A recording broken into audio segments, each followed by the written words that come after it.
Assalomu alaykum, hurmatli kimyo ixlosmandlari. Bugun siz bilan birgalikda F test mashqlari alfa. Bundan demak 201-masala. 201-masala. Demak, mana bu yerga yozib olaylik. 201-masala. Demak, X A gaz modda plus Y B gaz modda, undan Z C gaz modda hosil bo'ldi. Va quyidagi ma'lumotlar asosida X va Y ning qiymatini aniqlang. Bizda 3 ta shart berilgan. Mana shu yerdagi 3 ta shartlar qanoatlantirishi kerak. Ya'ni quyidagi javoblar orasidagi X va Y ning qiymatlari mana shu yerdagi shartlarni qanoatlantirishi kerak. Xo'p, demak, birinchi shartga e'tibor beramiz. 1 litr hajmli idishda 1 mol A gaz va 1 mol B gaz reaksiyaga kirsa, tezlik R ga teng bo'ladi.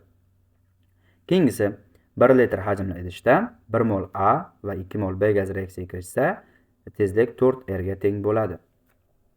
Uchinchi shartda 1 litr hajmli idishda 2 mol A va 1 mol B gaz reaksiyaga kirsa, tezlik 2R ga teng bo'ladi. Xo'sh, demak, ushbu masalada demak tenglamasini yozib olaylik. Demak, A plus B reaksiyaga kirishganda C.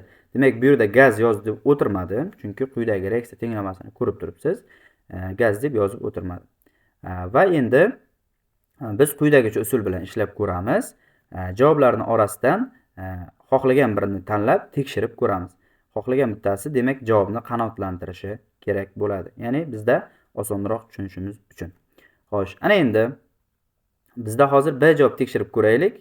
B javobni tekshirib ko'ramiz. B javobda demak X ning qiymati 1 ga teng bo'lyapti, Y ning qiymati esa 2 ga teng bo'lyapti. Va bu yerda X ning o'rniga bu yerda A ning koeffitsiyenti edi, Y ning o'rniga esa B ning koeffitsiyenti edi. B ning koeffitsiyentiga 2 ni yozib olamiz. 2 ni yozib olamiz. Bu yerda esa 1 koeffitsiyent bor edi. Xo'sh, ana endi shu berilgan shartlarni birma-bir ko'rib chiqamiz, ya'ni tekshirib ko'ramiz. Demak, birinchi shart. Birinchi shartda hajm ko'rib turibsiz. 1 litr, hammasi 1 litr olinganligi uchun men 1 mol deb A gaz deb o'qimayman-da, 1 molyar A gaz deb o'qib ketaman. Shunda qulayroq bo'ladi. Demak, birinchi shartda 1 molyar A gaz va 1 molyar B gaz. Ikkalasidan ham 1 molyardan olinganda reaksiya R ga teng bo'ladi. Demak, hisoblab ko'ramiz.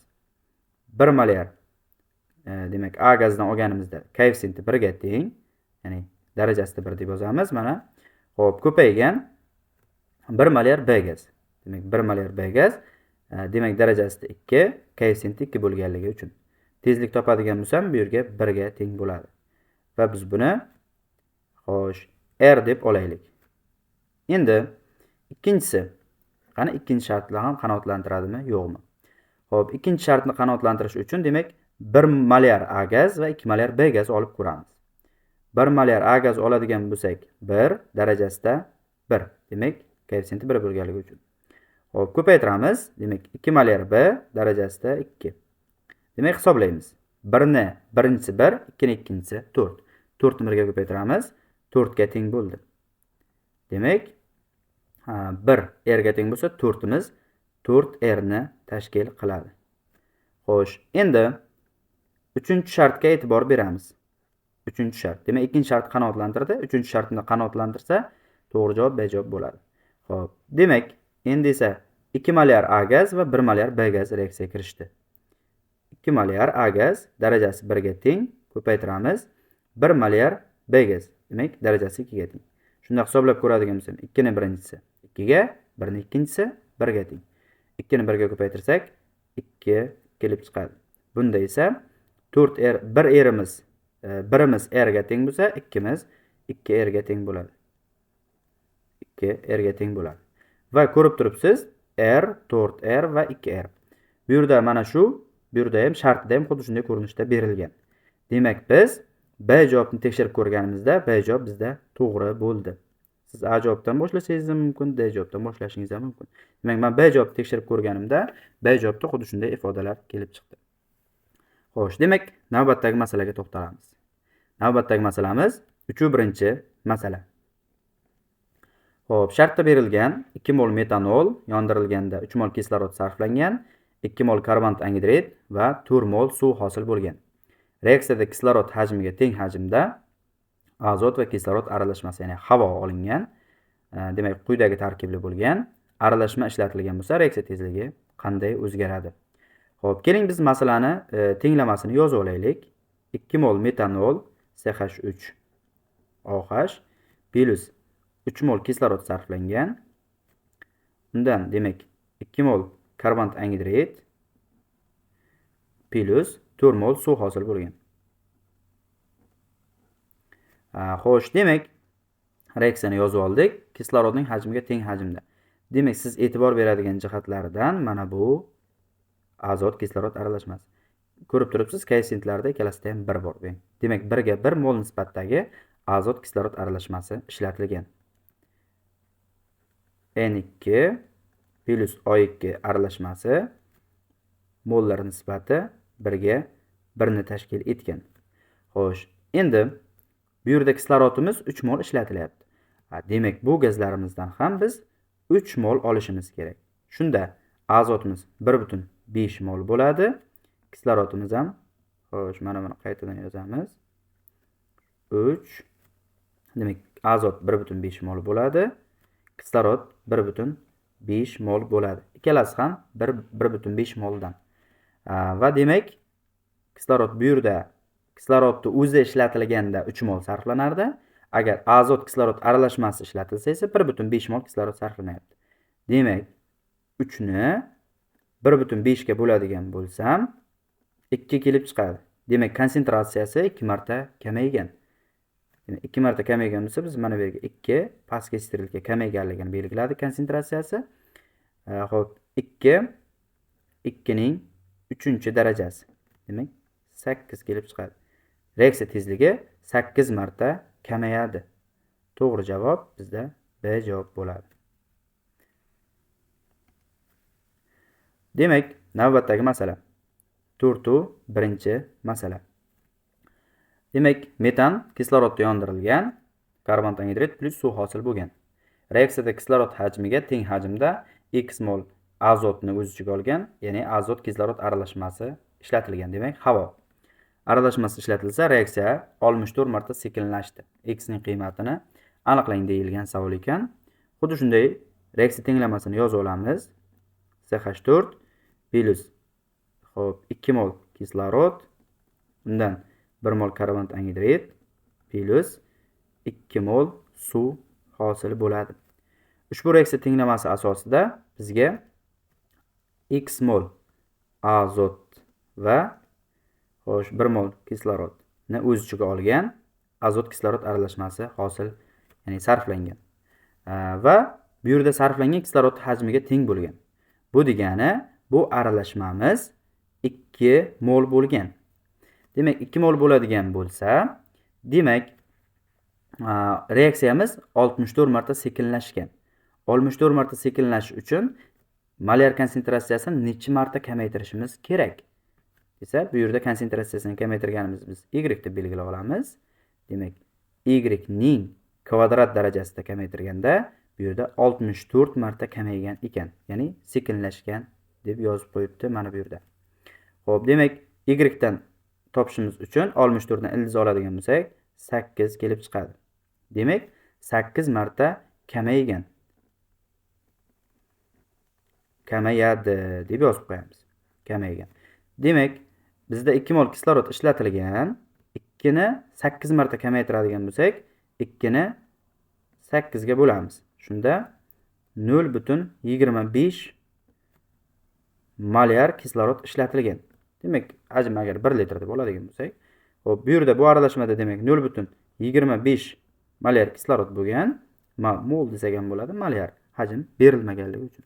Xo'p, demak 2 dan ayiramiz 0,25 ni. Shunda bu yerda kelib chiqadi 1,75 kelib chiqadi. Demak, azot bu yerda 1,75 molyar ekan. Endi esa x bilan bu yerda x ni sonini topishimiz uchun azot molini kislorod moliga bo'lamiz. Ya'ni 1,75 ni kislorod moli 0,25 ga bo'lamiz. Shunda 7 soni kelib chiqadi. Demak, x ning qiymati x ning qiymati 7 ga teng ekan. To'g'ri javob bizda C javob to'g'ri javob bo'ladi. Xo'sh, demak, navbatdagi masalaga to'xtalib o'tamiz. Navbatdagi masalamiz, demak, bizda 5-birinchi masala.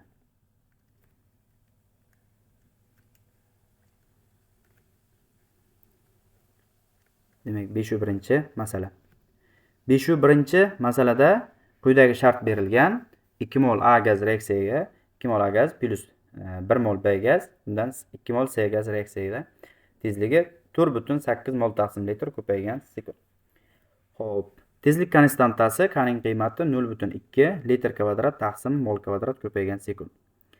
Va B moddaning konsentratsiyasi 6 molar bo'lsa, A moddaning konsentratsiyasini toping. Xo'p, reaksiya tenglamasini ifodalab olamiz. A gaz, xo'sh, demak 2 mol A gaz plus 1 mol B gaz bilan reaksiyaga kirishib 2 mol C gazni hosil qilyapti.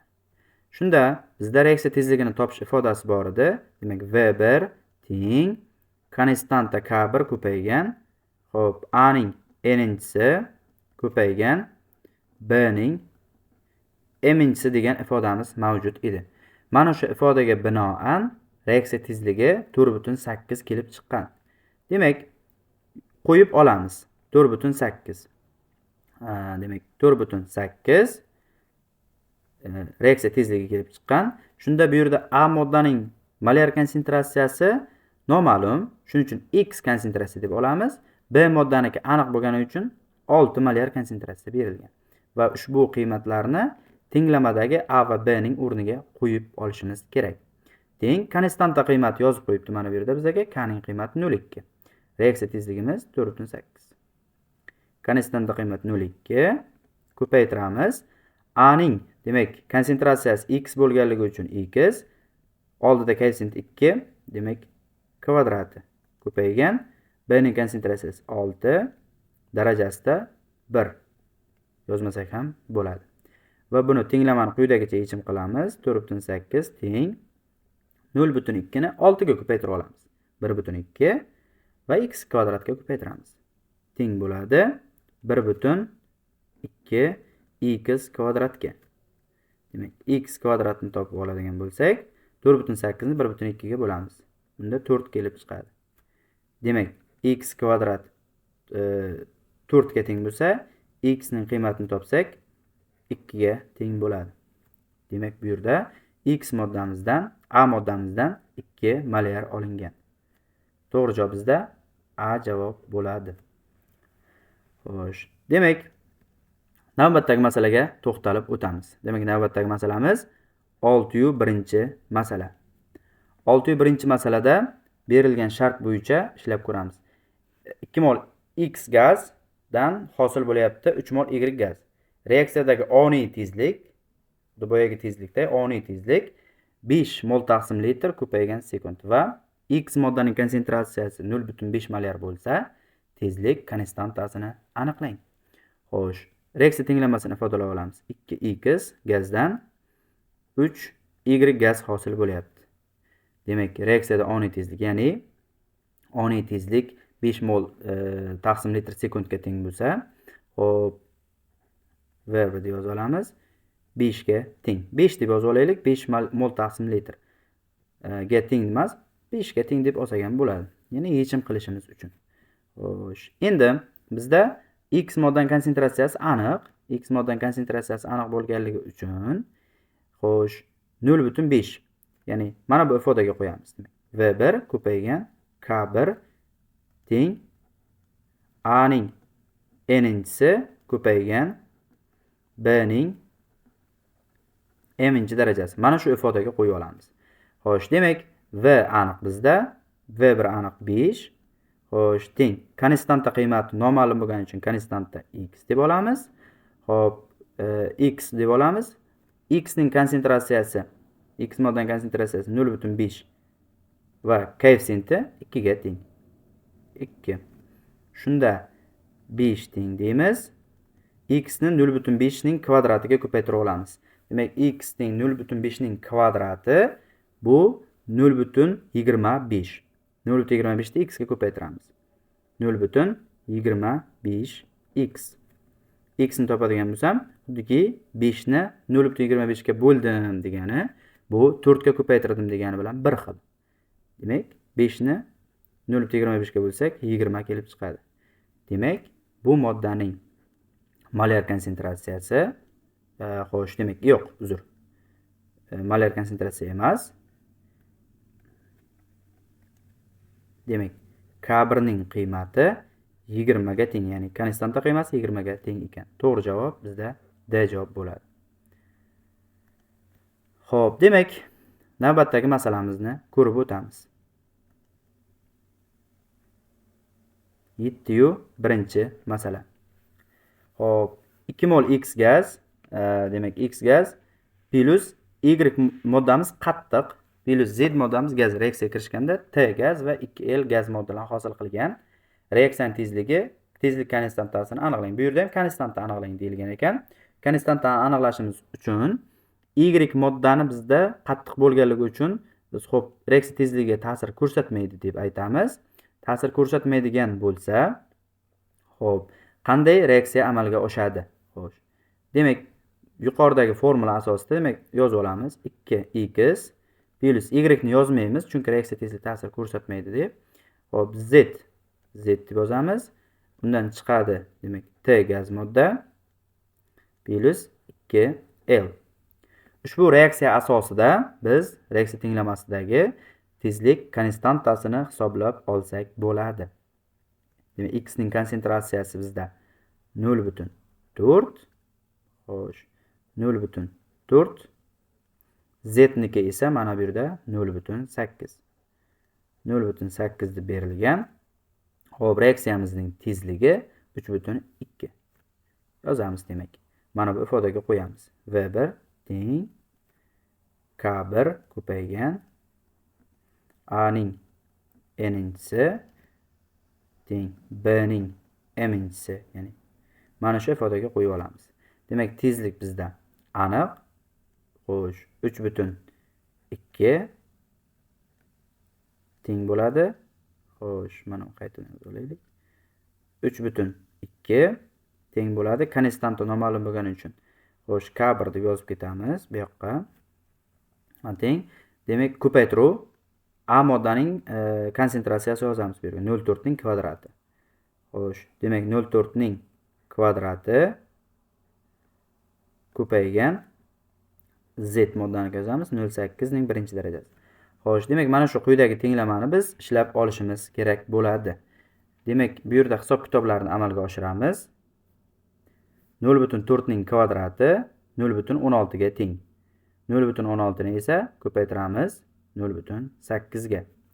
Shunda bizda kelib chiqadi 0,128.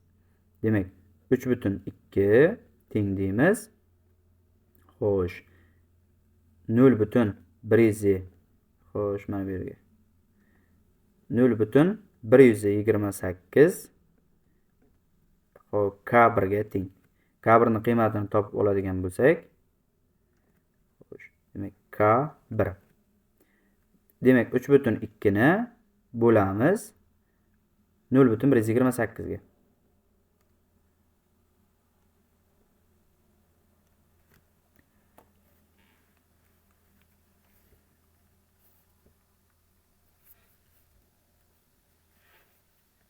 Demak, K1 teng bo'ladi. Bu yerda 25 bo'ladi. Xo'sh, demak to'g'ri javob bizda D javob to'g'ri javob bo'ladi. Xo'sh, demak navbatdagi masalaga to'xtalib o'tamiz. Navbatdagi masalamiz 8-birinchi masala. 8-birinchi masala. Demak, masalada aytish bo'yicha 2 mol A gaz plus B gaz bilan reaksiyaga kirishib, C gazni hosil qilgan. Jarayonda A va B moddalarining konsentratsiyalari 6-4 molardan bo'lib, reaksiyaning tezlik konstantasi 0,25 bo'lsa, B moddaning 25% sarflangandagi tezligi nechaga teng bo'ladi deyilgan savol ekan. Xo'sh, demak, hop, reaksiya tenglamasini yoza olamiz. 2A plus B modda undan hosil bo'lyapti S modda, gaz modda. Xo'sh, demak A va B ning dastlabki konsentratsiyasi, ya'ni boshlang'ich konsentratsiyalari 6 va 4 molardan. Demak, ular sarflanadi, xo'sh, va muvozanat holatida turadi. Savolda aytish bo'yicha K ning qiymati, tezlik konstantasining qiymati mavjud ekan bizga, ya'ni K1 ning qiymati 0.25 ga teng ekan. 0.25 ga teng ekan. Va demak B moddaning 25% sarflangan. Demak, B modda 4 mol bo'lsa, 4 molar bo'ladigan bo'lsa, bu 100% deymiz. 100%, 25% qancha? 25% ni topadigan bo'lsak, chiqadi 1. Demak, B moddamizdan 1 sarflangan, A moddamizdan 2 sarflangan. Xo'sh, endi reaksiya tezligini topishimiz kerak bo'ladi. 6 dan 2 ni ayiradigan bo'lsam 4 qoladi. 4 dan 1 ni ayiradigan bo'lsam 3 qoladi. Demak, reaksiya tezligini hisoblaymiz. 0.25 ko'paygan 4 ning kvadrati. 4 ning kvadrati ko'paygan 3 ning birinchi darajasi. Bu yerda hisoblab olamiz. Qani reaksiyamizning tezligi nechaga teng bo'ladi? 4 ning kvadrati 16. Demak, 16 ni 3 ga ko'paytiramiz. 3 ning birinchisi 3 ga teng. Demak, 3 ga ko'paytiramiz 48. 48 ni 0.25 ga ko'paytiradigan bo'lsak, demak, reaksiyamizning tezligi 12 ga teng bo'ladi. Xo'sh, bu yerda mana to'g'ri javob bizga 12 bo'ladi. Xo'sh, endi esa navbatdagi masalaga to'xtalib o'tamiz. Demak, bu 9-masala.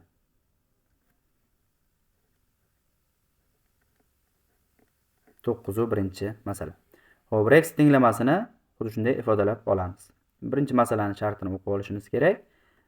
2 mol X, X2Y gaz modda, undan 2 ta X2 va Y2. Ushbu reaksiya tenglamasi bo'yicha 2 minutda X2 gazning konsentratsiyasi 0.6 molar bo'ldi. Yana 3 minut o'tgandan keyin 1.2 molar bo'ldi. Reaksiyaning o'rtacha tezligini toping deyilgan ekan. Xo'p, 2 minut o'tgach X2 niki xo'sh 0.6 molar bo'lgan. Yana 3 minut o'tgandan keyin 1.2 molar bo'lgan. Bizga vaqtlarni qo'shib olamiz. Reaksiya tenglamasini yozmasdan turib, demak 2 minutga qo'shamiz. 3 minutni jami 5 minut bo'ladi. Demak, reaksiyamiz 5 minut davom etgan. Shu 5 minut davomida 1.2 molar modda X2miz hosil bo'lgan. 1.2 molar hosil bo'lgan. Demak, biz 5 minutni sekundga aylantirib olamiz. 5 ni ko'paytiramiz 60 ga. Demak, bu yerda 300 sekund kelib chiqadi. 300 sekund kelib chiqdi.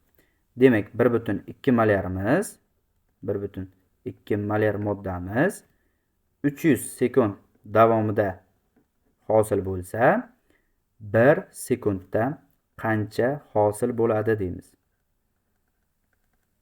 Xo'sh, demak, 1.2 ni 1 ga ko'paytirib 300 ga bo'lamiz. Xo'sh, yozamiz bu yerdan 0.1004. Demak, to'g'ri javob bizda B javob bo'ladi. Va bizda so'nggi masala 11-masala. 11-masala. Masalan shartiga binoan A gaz plus 2B gaz bilan reaksiyaga kirishganda C gaz hosil bo'lgan. Reaksiyada moddalarning konsentratsiyalari mos ravishda 0.2, 0.2, 0.1 molar bo'lgan. Reaksiyaning o'rtacha tezligi 0.02 molar taqsim minut. 2 minutdan keyin moddalarning konsentratsiyalari qanday bo'ladi? Demak, bu reaksiyada endi reaksiya tenglamasini ifodalab olishimiz kerak. A gaz bilan plus 2B gaz reaksiyaga kirishgan, hosil bo'lgan C gaz. Demak, boshlang'ich konsentratsiya bo'lgan, sarflangan va ortgan deylik yo muvozanatda desak ham bo'ladi. Demak, 0.2 molar A gaz bo'lgan, 0.2 molar B gaz bo'lgan va 0.1 molar C gaz bo'lgan. Va demak reaksiyaning o'rtacha tezligi 0.02 molar taqsim minut bo'lsa deyapti. 2 minutdan keyin moddalarning konsentratsiyalari qanday bo'ladi deb aytilgan. Xo'p, shunda 1 minutda mana bu yerda 0.02 molar taqsim minut. Demak, 1 minutda mana bu yerga yozib olsak 0.02 molar modda reaksiyaga kirishadi.